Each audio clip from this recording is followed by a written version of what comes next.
السلام عليكم ورحمة الله وبركاته. حبايب قلبي، اخباركم ايه؟ ان شاء الله نعمل مع بعضنا القرص الحلوة اللي انتوا شايفينها دي. يلا بقى بينا على المقادير. اول حاجة معايا هنا بولة، هبدأ اضيف كوب مية. هو نص كيلو الدقيق هياخد معايا كوب وربع، بس انا حطيت كوب واحد بس وهخلي ربع في الاخر. وهحط معلقتين سكر ومعلقة خميرة فورية ملان. هبدأ اخفق كله ده بقى مع بعضيه، وهسيبه لمدة حوالي 5 دقايق بس، عبال بس الخميرة ما تشتغل فيه. تمام، صلى على النبي صلى الله عليه وسلم. وكده كانت الخميرة اتفعلت معايا. هبدأ اضيف بقى نص كيلو من الدقيق. بقى نص كيلو من الدقيق عليها معلقة خميرة فورية، معلقتين سكر، وهضيف كمان معلقتين لبن بودرة، ودي اختياري. ومعايا هنا حوالي من معلقتين ل3 معالق زيت، ويكون زيت كويس. هبدأ بقى اقلب كله ده مع بعضيه.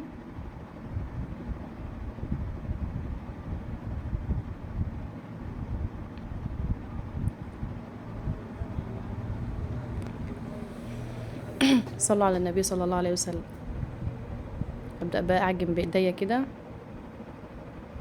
لو عندك عجان وحابه تعجني فيه براحتك، بس انا لقيت ان هو نص كيلو مش مستاهل.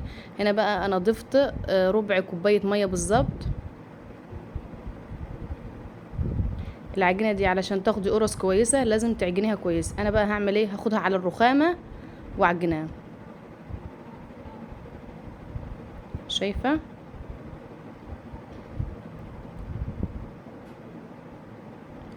اتمنى يا رب يكون فيديو النهارده يعجبكم، وما تنسونيش باللايك والشير، واللي ما اشتركش في القناه يشترك فيها، ولو بتتفرجي على الفيسبوك ما تنسيش تعملي لي متابعه.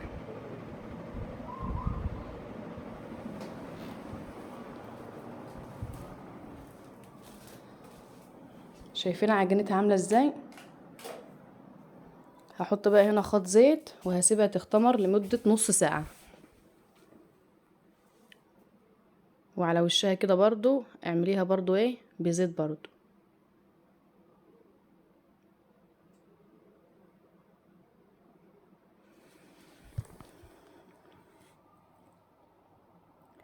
هغطيها بقى هنا. وهنا كانت اختمرت معايا. شايفين العجينه ما شاء الله اتضاعف حجمها وبقت عامله ازاي؟ يعني شوفوا نص كيلو من الدقيق كان مطلع كام قرصه؟ حوالي بتاع 15 قرص. يعني شوف انت بقى لو هتجيبها من الفرن هتجيبي القرصه عامله كام؟ مش اقل من 5 جنيه طبعا.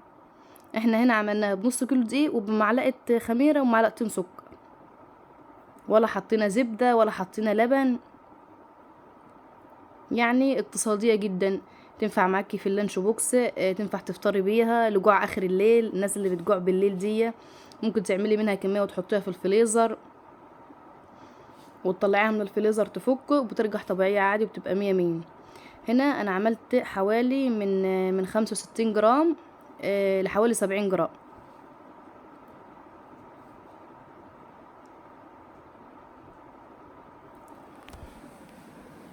يعني بالويم كده، لان انا يعني انا كنت عامله فينو قبل كده وكنت وزنها 70 جرام، كان نفس الحجم ده.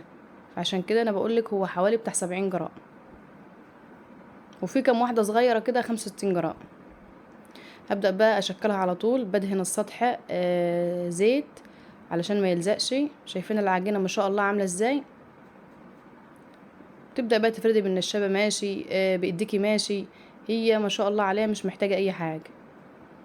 هنا العجوه طبعا انا كنت حاطه لها معلقه زبده وعاملاها بايديا كده، بس مش عامله فيها اي حاجه. يعني بتدعكيها بمعلقه زبده وخلاص. قفلي كده زي ما انت حابه بقى اي شكل.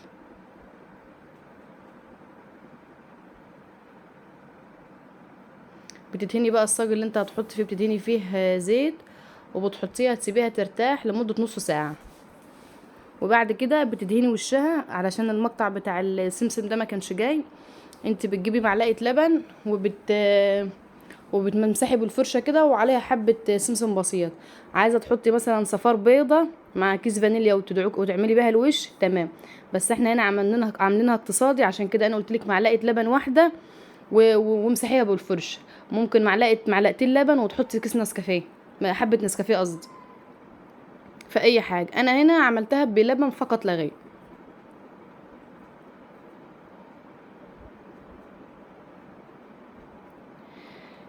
هعمل كمان معاكي واحده دي، اعمليها يعني انا مش هخليها مطوله، هخليها مدوره، يبقى انتي اللي انتي حابه تعمليه الشكل اللي عاجبك اعمليه. بالمناسبه دي ممكن تنفع تحشيها شوكولاته، تحشيها جبن، تحشيها بسطرمه، اي نوع انتي اي حشو هي هتقبله. شايفين العجينه ما شاء الله عامله ازاي، من غير نشابه ولا غير اي حاجه. شايفه؟ وكده ان شاء الله كل الكميه كانت خلصت معايا. شوفي ما شاء الله النص كيلو رمى معايا قد ايه. هنا بقى انا كنت سبتها اختمرت نص ساعه وعملت وشها، بس للاسف المقطع ده انا ما صورتوش. او تسيبيه الاول يرتاح لمده نص ساعه، وقبل ما تدخليه الفرن اعمليه بالسكينه كده حاجه بسيطه زي ما انت شايفاه في الفيديو كده، وعليه حبه سمسم من فوق. شايفه ما شاء الله اللهم بارك، تسويه مظبوطه، طعم مش قادره اقولك والله العظيم روعه. شايفين؟ اتمنى يا رب ان يكون فيديو النهارده عجبكم. دمتم بخير، والسلام عليكم ورحمه الله وبركاته.